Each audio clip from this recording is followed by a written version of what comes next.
Queridos, vamos então meditar na palavra de Deus. Eu convido você, abra sua Bíblia comigo lá no livro do profeta Isaías, no capítulo 60. Vamos ouvir o que Deus tem para nós. Isaías, no capítulo 60. Se alguém precisar de auxílio, só dá um sinal com as mãos, os obreiros vão ajudá-los a encontrar Isaías, capítulo 60.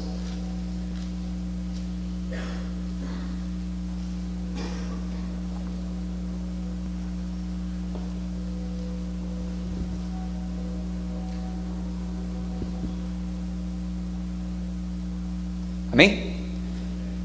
Versículo 22. Versículo 22, Isaías 60, versículo 22. Diz assim a palavra de Deus: o menor virá a ser 1000, e o mínimo uma poderosa nação. Vamos dizer isso comigo bem forte? O menor virá a ser 1000, e o mínimo uma poderosa nação. Mais uma vez bem forte, vamos lá comigo. O menor virá a ser 1000, e o mínimo uma poderosa nação. Aí o versículo continua dizendo: eu sou o Senhor, a seu tempo farei isso prontamente. Diga um glória a Deus.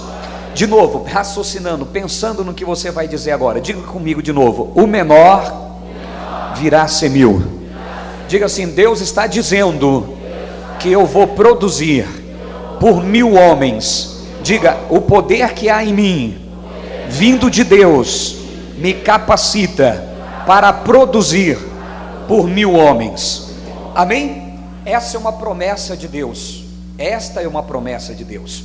Deus está dizendo: o menor virá a ser 1000. Você não pode se contentar com menos, a não ser aquilo que Deus diz.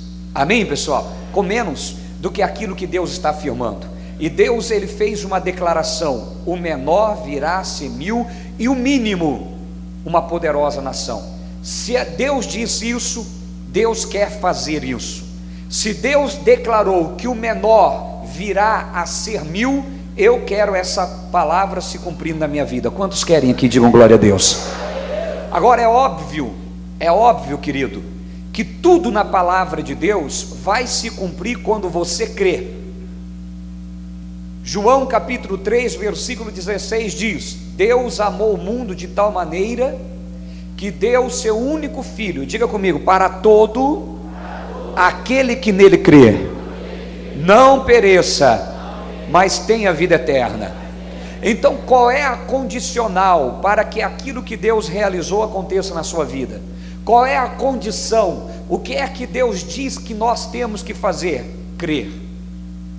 Se você não crer na palavra de Deus, se você não crer que é possível acontecer isso na sua vida, não adianta você sair gritando para o mundo inteiro dizendo: eu sou evangélico.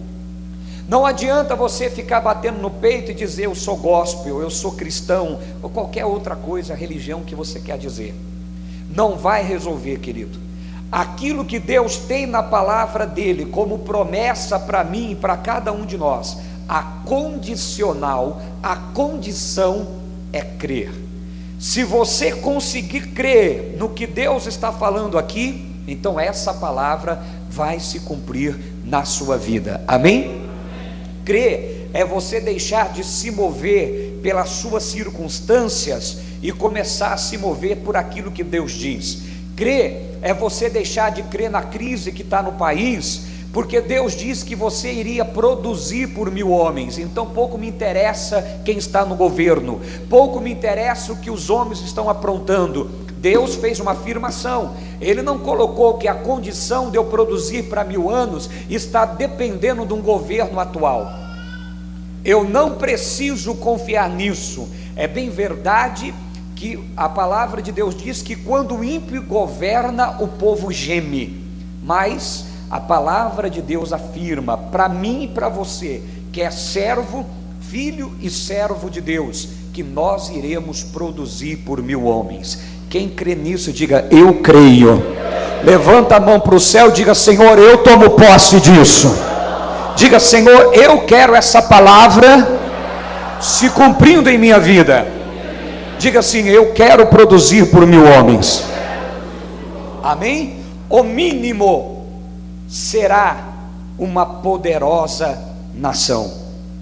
Eu não posso se contentar com menos que isso. Eu não posso me contentar com outra coisa a não ser isso. Não importa, querido, se eu tive instrução na minha infância ou não. Não importa se eu tive condição de ter bom estudo ou não. Se eu não tive, já foi. Agora eu não posso ficar preso às faltas de oportunidade que eu tive na minha vida. Eu tenho que saber que daqui para frente eu posso viver o que Deus falou. Amém? Tem pessoas que estão presas a um passado de falta de oportunidade, a um passado de escravidão. Eu não tive a oportunidade de estudar. Eu não tive a oportunidade de ter um bom estudo, eu não tive amparo da minha família, os meus pais não tinham recurso. Ponto final, isso já foi, já passou. E agora, você vai se condenar o resto da tua vida pela falta de oportunidade que você teve? Não. Coloque uma coisa no teu coração e na tua cabeça: agora eu sou filho de Deus, e o meu pai, ele diz que o pequeno tem que ser 1000.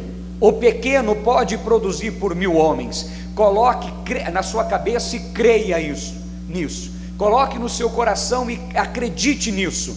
E comece a lutar, crendo que a sua produção será por 1000 homens. O que você vai fazer, vai precisar de 1000 homens para fazer. Agora, você pode pensar: isso é utopia. Isso não é real. Como que eu poderei fazer isso? Querido, você jamais vai poder viver isso. A condicional para você viver o que Deus diz é crer no que Ele diz. E crer não é afirmar a existência dele. Eu creio que Deus existe. Ele existe. Não. Se você crê que Ele existe, você sabe que o que Ele falou é possível você viver. Você não vai ficar olhando para a tua vida e dizendo, pegando essa palavra e dizendo: se eu tivesse tido um estudo, me formado e ser um grande advogado, um grande médico, um jogador de futebol, ou um cantor, ou um artista, eu poderia fazer por 1000 homens. Deus não colocou que seria essas pessoas. Deus diz: Deus amou o mundo de tal maneira que deu o seu único filho para todo aquele que nele crê. É todo aquele que nele crê. Não pereça. Quantos aqui creem em Deus? Deus está afirmando: você não vai perecer. Você não pode perecer. Amém, pessoal? Em que momento em que você deixa de perecer? Em que momento em que você está apto a viver as promessas de Deus? No momento em que você consegue crer. Neste momento, você começa a desfrutar do que Deus diz. Por quê? Porque você não vai se dobrar diante das circunstâncias. Amém, queridos?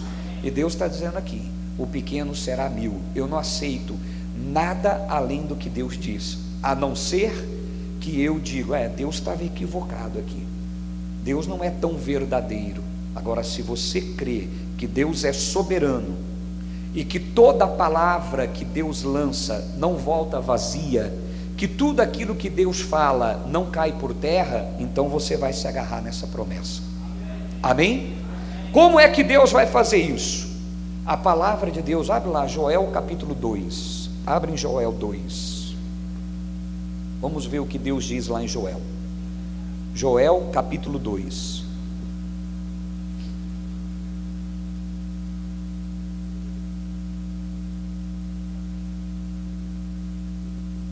Olha o que diz, versículo 28. E depois derramarei o meu espírito sobre toda a carne. Você crê que Deus cumpre essa palavra? Sim ou não? Aí ele diz: os vossos filhos e as vossas filhas profetizarão. Digam glória a Deus. Olha o que diz: os vossos velhos terão sonhos. A pessoa que tem o Espírito Santo de Deus na vida dela, ela está acima do mundo. acima do padrão natural que é o mundo. O velho natural, ele não tem mais sonho. Pode olhar para as pessoas que não têm o Espírito de Deus, não sonham mais, estão desejando a morte. E quando você conversar com eles, você vai identificar na fala, que a fala dele é mais de coisas do passado do que coisas futuras. É quando a lembrança ocupa lugar dos sonhos. Quando a lembrança começa a ocupar o lugar dos sonhos na vida de uma pessoa, nesse momento ela começou a morrer. Estão me compreendendo? Quando uma pessoa, pode ser jovem, pode ser uma pessoa que está na meia idade, quando você percebe que as lembranças ocuparam o lugar do sonho na tua vida, querido, você já entrou em estado de morte. A pessoa que começa a dizer: eu era feliz e não sabia. Aquele emprego que eu tinha era bom e deixei passar. Aquilo que eu vivi no passado, olha, aquele tempo eu era feliz de verdade. Aquela oportunidade que eu tinha, irmão, para. Você tem que ter sonho. Como é que você vai conseguir produzir por 1000 homens? A palavra de Deus está dizendo: quando o meu Espírito for derramado sobre toda a carne, isso já aconteceu, o Espírito de Deus já veio sobre nós. No momento em que você aceitou o Senhor Jesus como seu único Salvador, neste momento o Espírito de Deus veio sobre você. Agora não aceite mais viver de lembrança, de recordações. Não aceite mais a desejar que você era feliz no passado e que hoje não é mais. Está amarrado isso em nome do Senhor Jesus. Recuse esse tipo de pensamento. Diga comigo: os velhos teriam sonhos. Então é isso que Deus está dizendo. Você vai pegar um senhorzinho, já está velho, mas ele está sonhando. Ele não está dizendo: já vivi o que tinha que viver. Eu já fiz, tinha que fazer, o que não deu para fazer, fazer o quê? Agora não tem mais jeito. Não, você tem sonho ainda. A Bíblia diz que Abraão morreu velho